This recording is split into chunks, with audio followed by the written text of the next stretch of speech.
Assalamualaikum warahmatullahi wabarakatuh. Salam sejahtera untuk kita semua. Salam Om Swastiastu, Namo Buddhaya, salam kebajikan, Rahayu.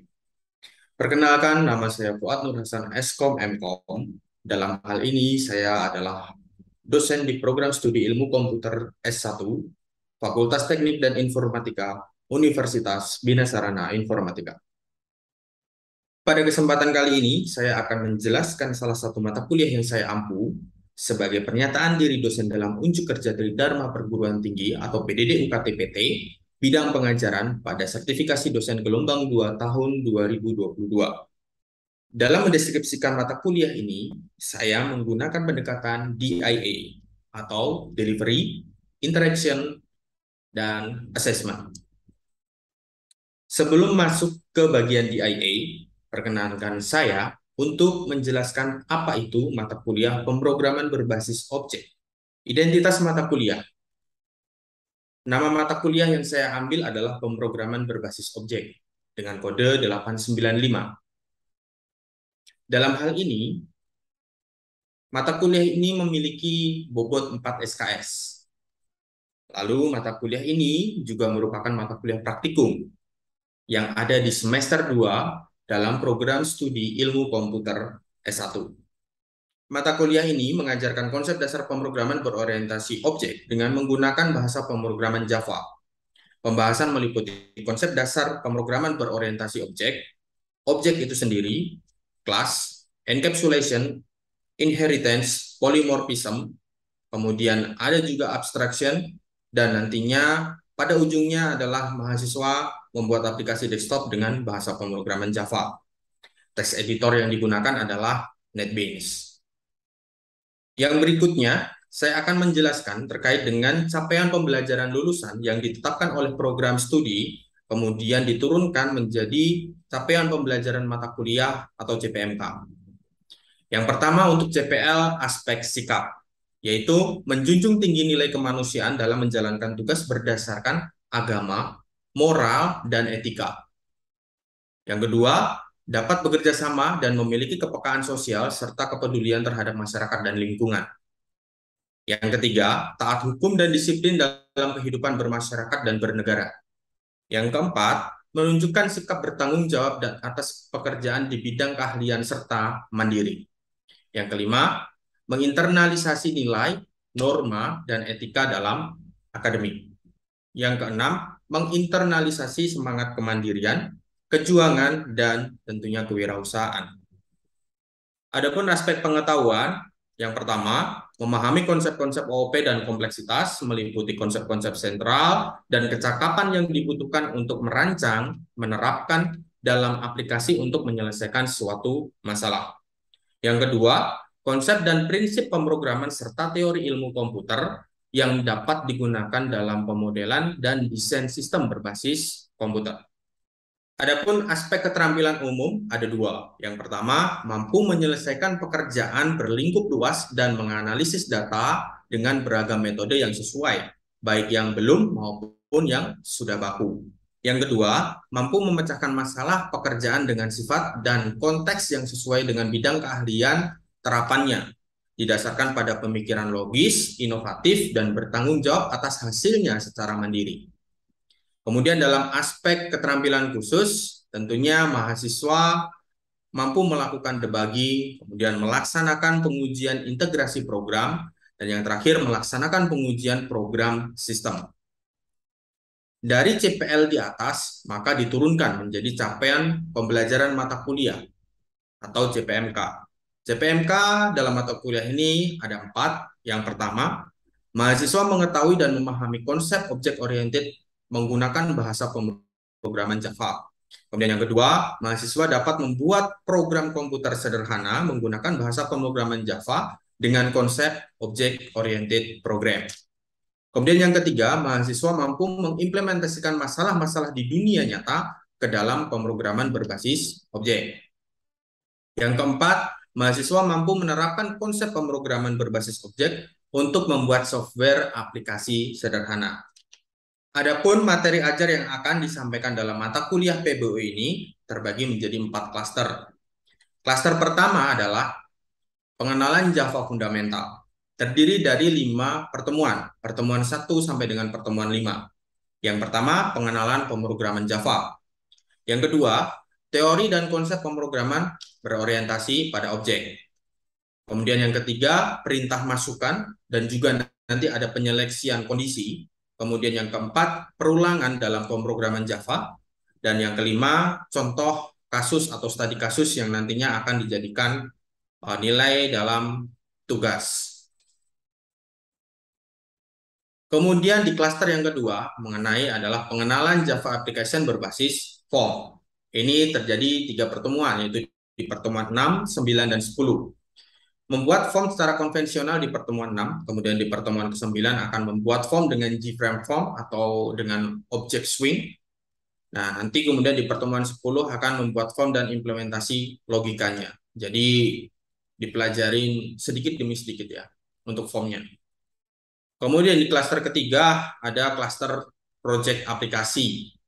Nah, inilah di pertemuan 11-12 inilah mereka membentuk kelompok, kemudian terbagi menjadi beberapa kelompok kecil, mereka berdiskusi, studi kasus, dan mereka menyelesaikan proyek-proyek ini. Dan proyek ini akan dipresentasikan mereka sebagai pengambilan nilai UAS. Kemudian quiz review presentasi proyek dilakukan di pertemuan 7 untuk review dan quiz, pertemuan 8 untuk ujian tengah semester, kemudian di pertemuan 13 sampai dengan pertemuan 15 akan terjadi presentasi proyek akhir. Jadi yang tadinya di pertemuan 11 dan 12 mereka membuat proyek di kelas, menyelesaikan proyek-proyeknya, kemudian dipresentasikan di pertemuan ke-13 sampai dengan ke-15. Kemudian kalau tidak selesai, nanti kita ambil juga pertemuan 16 untuk presentasi proyek akhir. Nah, seperti itu. Jadi ada totalnya ada 14 pertemuan di luar UTS dan UAS. Kemudian yang selanjutnya, saya akan menjelaskan metode pembelajaran yang saya gunakan selama pandemi COVID-19. Mata kuliah pemrograman berbasis objek ini adalah mata kuliah praktikum. Tentunya ada beberapa kendala yang terjadi ketika kita lakukan secara daring. Yang pertama yang sering terjadi adalah saya tidak bisa mengontrol apakah errornya itu seperti apa. Kemudian biasanya ada asisten lab atau asisten dosen yang membantu pekerjaan. Ternyata di COVID-19 kita tidak ada asisten lab dan kita harus melakukan pembelajaran secara daring. Maka untuk pembelajaran secara daring ini saya juga menggunakan sinkronus dan asinkronus. Asinkronus sendiri saya gunakan yang pertama yang disediakan oleh Universitas BSI yaitu MyBase. Jadi ini adalah aplikasi e-learningnya BSI. Kita menggunakan aplikasi ini untuk transaksional, absensi, tugas, diskusi, dan lain sebagainya. Kemudian yang kedua, tidak cukup di situ, saya juga membuat video pembelajaran, video cara codingannya, itu dan saya upload video tersebut di channel YouTube pribadi saya di https://www.youtube.com/c/fuadnurhasan. Kemudian untuk berdiskusi, melengkapi diskusi tidak hanya terjadi di MyBase atau di fitur e-learning, tapi juga terjadi menggunakan fasilitas WhatsApp group. Karena anak-anak atau mahasiswa itu lebih intens ketika diskusinya berada di WhatsApp group daripada di MyBase atau di e-learningnya. Kemudian yang selanjutnya tentunya saya juga menggunakan website pribadi saya untuk men-share materi-materi yang ada itu di https://fuadnurhasan.net. Selain asinkronus, juga saya menerapkan pembelajaran sinkronus dengan menggunakan media Zoom video conference. Mau tidak mau, suka tidak suka, mereka harus nge-zoom beberapa menit atau maksimal 1 jam itu dalam setiap kali pertemuan. Karena saya harus tahu apakah mereka mengerjakan tugas dengan baik ataukah tidak, ataukah ada kendala yang terjadi ataukah tidak. Jadi metode pembelajarannya memang agak sedikit berbeda. Karena ini praktikum, maka saya share dulu video pembelajarannya, kemudian mereka pelajarin. Ketika mereka pelajarin, itu biasanya saya share-nya itu H-2 atau H-3 sebelum perkuliahan. Jadi misalkan perkuliahan di hari Rabu, maka hari Senin maksimal saya harus share materi saya yang saya gunakan untuk mengajar di hari Rabu. Kemudian mereka bisa pelajarin dulu, mereka bisa coba codingannya dulu, implementasikan codingannya, kemudian nanti baru kita diskusi di Zoom. Kenapa saya terapkan seperti ini? Karena tidak mungkin, kasihan juga kepada mahasiswanya ketika harus nge-zoom-nya terlalu lama. Nah, maka dari itu di Zoom hanya berisi diskusi, pemecahan masalah, apa yang terjadi, sehingga langsung pada poin-poin tertentu saja. Aspek assessment dan penilaian dalam mata kuliah pemrograman berbasis objek ini ada beberapa hal. Yang pertama, assessment saya lakukan dengan dua cara, yaitu secara tertulis dan secara kinerja dan praktikum. Apa itu secara tertulis? Secara tertulis biasanya dilakukan kuis, kemudian review, kemudian nanti ada UTS, itu kita lakukan secara tertulis. Namun, selain itu saya juga melakukan kinerja, pengawasan kinerja praktikum di kelas secara objektif. Jadi mereka saya terapkan credit point. Credit point itu mereka yang aktif di dalam kelas, bertanya di dalam kelas, bisa menyelesaikan masalah yang dihadapi oleh temannya, maka mereka akan mendapatkan credit point. Credit point tersebut akan saya masukkan sebagai nilai tugasnya untuk si mahasiswa yang bisa menjawab tersebut. Lalu untuk bobot penilaian tersendiri, itu ada nilai kehadiran sebesar 20%, kemudian nilai tugas sebesar 25%, nilai UTS sebesar 25%, dan nilai UAS 30%. Setelah mahasiswa tersebut mendapatkan nilai berupa angka, maka akan dikonversi menjadi grade. Grade A itu dengan nilai 80 sampai dengan 100, grade B dengan nilai 70 sampai dengan 79, grade C dengan nilai 60 sampai dengan 69, grade D 31 sampai dengan 59, grade E 0 sampai dengan 30. Berikut adalah cuplikan video belajar mengajar secara daring melalui media Zoom video conference. Silahkan disimak.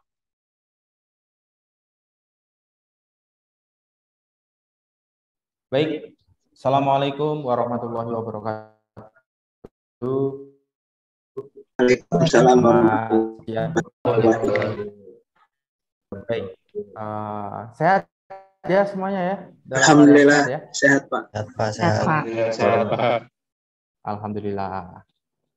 Oke, mungkin nanti kalau putus-putus tolong diingatkan ya, karena internetnya lagi unstable nih.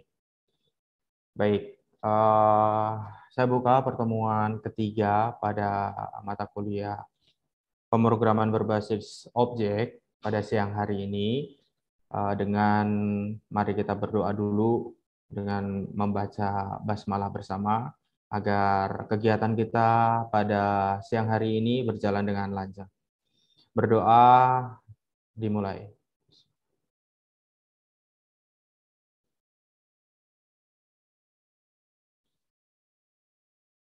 Berdoa selesai. Oke, sebelum kita lanjut ke pertemuan ketiga, teman-teman mungkin bisa direview dulu di pertemuan kedua kemarin. Pertemuan dua kemarin kan kita udah berjalan terkait dengan belajar terkait dengan teori pemrograman ya. Jadi ada apa sih yang ada di teori pemrograman? Masih ada yang ingat? Masih ada yang ingat nggak nih yang di pertemuan kedua kita belajar apa aja? Ayo. Jangan sampai nih kemarin nggak tahu terus sekarang jadi dilupakan. Pertemuan 2. Enkapsulasi, Pak. Enkapsulasi. Terus ada apa lagi? Belajar apa lagi pertemuan kedua? Polimorfisme Pak. Polimorfisme. Terus ada apa lagi? Pewarisan Pak. Ada pewarisan. Pewarisan. Itu merupakan apa sih? Contoh apa itu? Polimorfisme, pewarisan, enkapsulasi. Itu contoh apa tuh? Karakteristik, apa Pak. Karakteristik apa? Pemrograman. Karakteristik pemrograman berbasis objek. Gitu ya. Oke, bagus. Jadi alhamdulillah masih ingat dengan mata kuliah yang pertemuan kedua kemarin. Ada kendala nggak nih di pertemuan kedua? Aman? Aman sih Pak sejauh ini. Aman. Alhamdulillah. Oke, kita lanjut ya. Kita berarti akan lanjut ke pertemuan ketiga. Oke, sudah kelihatan ya share screen-nya ya? Kelihatan Pak. Baik, di pertemuan ketiga kali ini kita akan belajar terkait dengan perintah masukan. Jadi di dalam PBO atau pemrograman berbasis objek itu kita belajar juga terkait dengan perintah masukan. Perintah masukan itu ada apa aja sih? Yang pertama itu ada yang namanya scanner. Scanner ini nih bisa teman-teman gunakan untuk inputan yang berbasis GDA. Jadi belum berbasis form ya. Kita belum beranjak ke form. Kita belajarnya dulu di command prompt dulu nih, runningnya. Gitu ya. Jadi scanner ini adalah digunakan untuk inputan dari keyboard kita. Jadi kita masukkan apa di situ nanti berupa string atau berupa angka, itu nanti bisa masuk ke program kita. Nah, untuk menggunakan kelas scanner ini, kita harus mengimport. Import apa sih? Import Java utilities-nya. Java utilities-nya berupa apa? Berupa scanner-nya atau library dari kelas scanner ini. Jadi teman-teman nanti harus terlebih dahulu mengimport java.util ini ke dalam script yang teman-teman akan ketikkan nanti di Java atau di NetBeans-nya. Nah, seperti apa sih contohnya gitu ya? Nah, contoh penggunaan scanner-nya adalah seperti ini, teman-teman. Kita langsung saja pindah ya ke Java-nya. Kita coba pindah ke Java-nya saja biar cepat. Nah, kelihatan? Aman? Nah, ini di sini kita import nih di sini. Kalau kita mau pakai kelas scanner, itu kita harus import library-nya. Library-nya yang pertama adalah yang diimport ini. Satu-satunya ya, diimport untuk kelas scanner. Jadi kelas scanner ini ada java.util.scanner. Atau bisa juga kita import keseluruhan yang ada di utilitas dengan mengganti kata scanner ini dengan tanda bintang seperti ini. Nah, itu bisa juga. Tapi saya sarankan untuk teman-teman belajar dulu. Jadi kita satu-satu, kita importnya adalah import scanner-nya aja dulu. Nah, kemudian yang kedua, kita baru akan memasukkan codingannya di sini. Yang tentunya kita akan inisiasi dulu ya. Si kelas scanner yang akan kita gunakan itu menjadi kita berikan nama baru. Nah, namanya apa? Namanya input. Kita inisiasi dengan input. Biar mudah aja dipahami bahwa inisiasi input ini mewakili kelas scanner, oke? Atau metode input ini mewakili dari kelas scanner. Kemudian nanti akan ada namanya string nama. Nah, ada yang tahu ini apa ini? String nama ini deklarasi apa? Masih ingat di pertemuan 1 dan 2? String nama ini variabel sebagai deklarasi apa sih ini? String nama, ada double, kemudian N1, N2, N3. Ini merupakan deklarasi apa sih? Variabel, Pak. Oke, Ferdi, mantap. Jadi deklarasi variabel. Jadi di sini ada berapa variabel? Ada 4 variabel ya. Yang pertama ada variabel nama, itu berupa string. Kemudian ada variabel N1, nilai 1, nilai 2, nilai 3, itu berupa double. Gitu ya. Nah, seperti pertemuan sebelumnya ya teman-teman ya. Jadi nanti aktif saja, kemudian nanti teman-teman akan mendapatkan kredit point. Tadi Ferdi udah jawab pertanyaan, kemudian tadi Siva dan seterusnya. Nah, nanti silahkan teman-teman yang lain nanti akan mendapatkan kredit point gitu. Jadi jangan sampai nggak ada kredit poinnya nih. Nanti nilai tugasnya jelek ya. Oke. Lanjut, kemudian nanti kita akan menginputkan nama dari siapa yang mau diinput nilainya gitu istilahnya ya. Nah, nanti masukkan namanya, kemudian ambil variabel nama untuk menampung hasil inputannya. Nah, di sini input dot next line. Kenapa kok next line gitu ya? Nah, next line ini digunakan untuk inputan berupa string. Nah, kalau inputannya berupa nilai atau angka, itu kita pakai tergantung tipe data yang digunakan. Double, misalkan di sini double, maka nanti juga akan next double. Kemudian kalau integer, dia akan next integer dan seterusnya. Nah, kemudian di sini yang kedua, system.out.print masukkan nilai 1. Berarti N1-nya akan diinput gitu ya. Inputannya berapa? Nanti akan ditampung di variabel N1. Kemudian yang N2 juga sama, nilai keduanya diinput, kemudian nanti diinput next double lagi. Nah, sebetulnya untuk pembahasan codingan ini itu sudah saya berikan ya di grup ya. Teman-teman mungkin sudah lihat ya videonya ya, video pembelajarannya sudah dilihat? Sudah, Pak. Sudah. Oke, sudah diikutin? Pak. Sudah?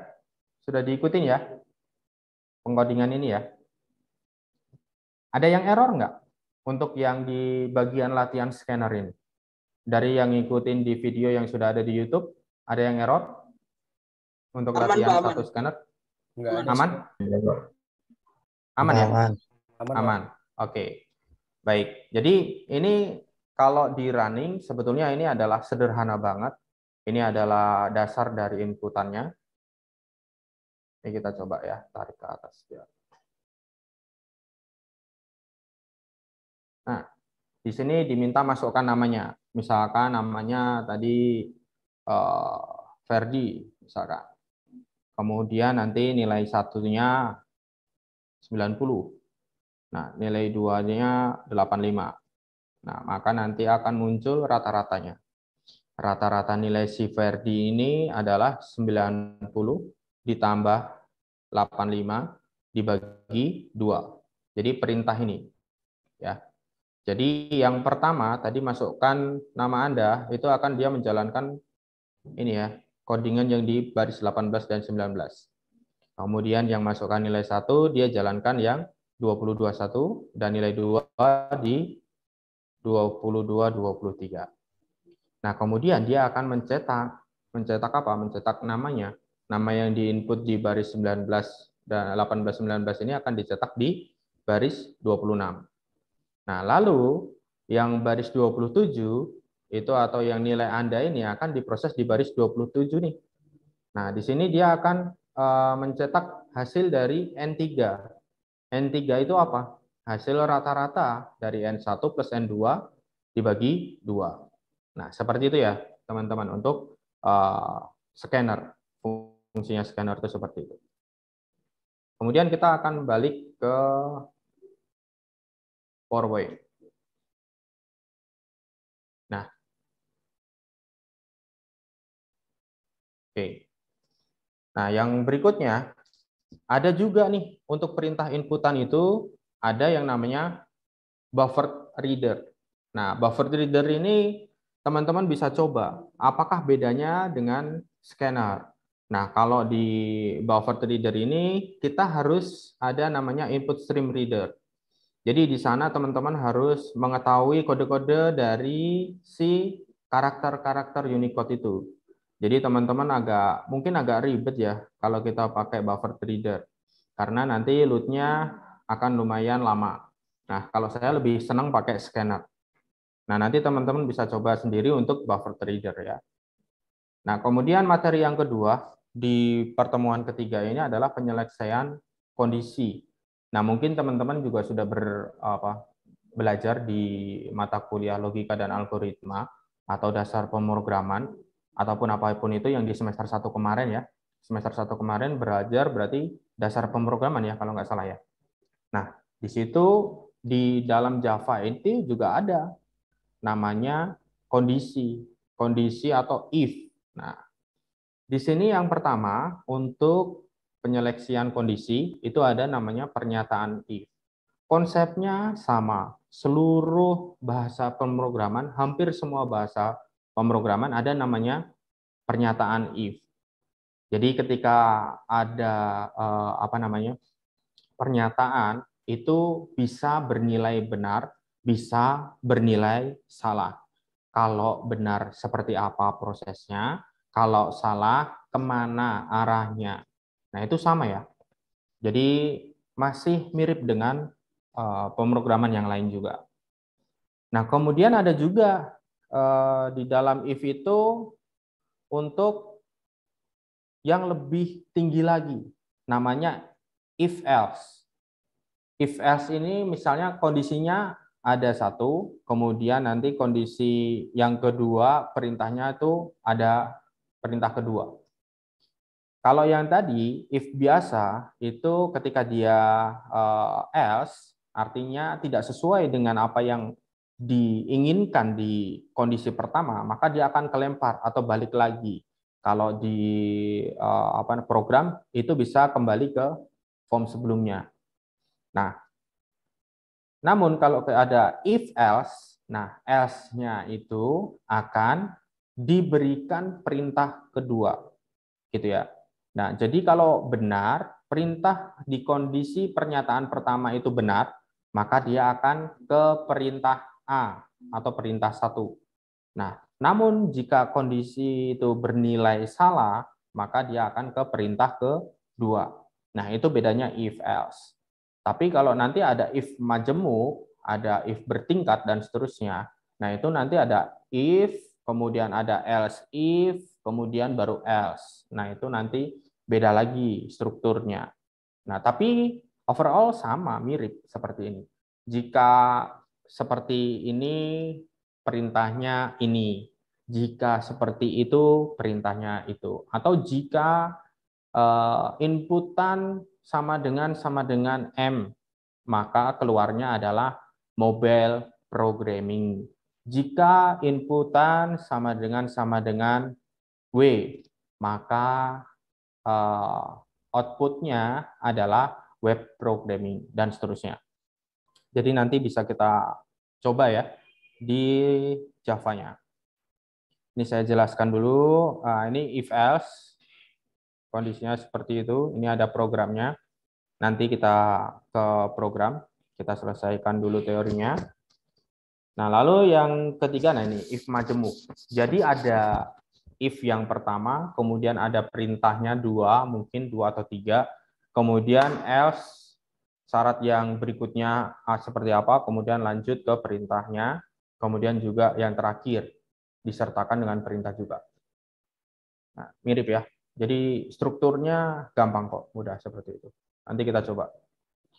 Lalu yang berikutnya selain if else, itu ada switch case. Nah, switch case ini bedanya ada konsepnya, ada case-nya. Nah, case ini sama kondisinya ya. Di if, kalau di if itu jika, kalau case itu ya sama ya, artinya jika juga. Nah, case kondisinya seperti apa, perintahnya apa. Kemudian ada break. Nah, bedanya kalau di if itu kita pakai kurung kurawal buka, kurung kurawal tutup. Kalau di switch case itu pakai titik 2 dan break. Oke ya, itu tolong dipahami. Oke, itulah tadi cuplikan video proses belajar mengajar yang terjadi di dalam kelas yang saya ampu dan saya terapkan melalui media Zoom Video Conference. Untuk video lengkapnya, pengajaran dan lain-lain, video lengkap pengajaran, linknya akan saya sertakan di deskripsi video ini. Semoga apa yang saya sampaikan dapat bermanfaat dan sampai jumpa dalam kesempatan lainnya. Terima kasih atas perhatiannya. Wassalamualaikum warahmatullahi wabarakatuh.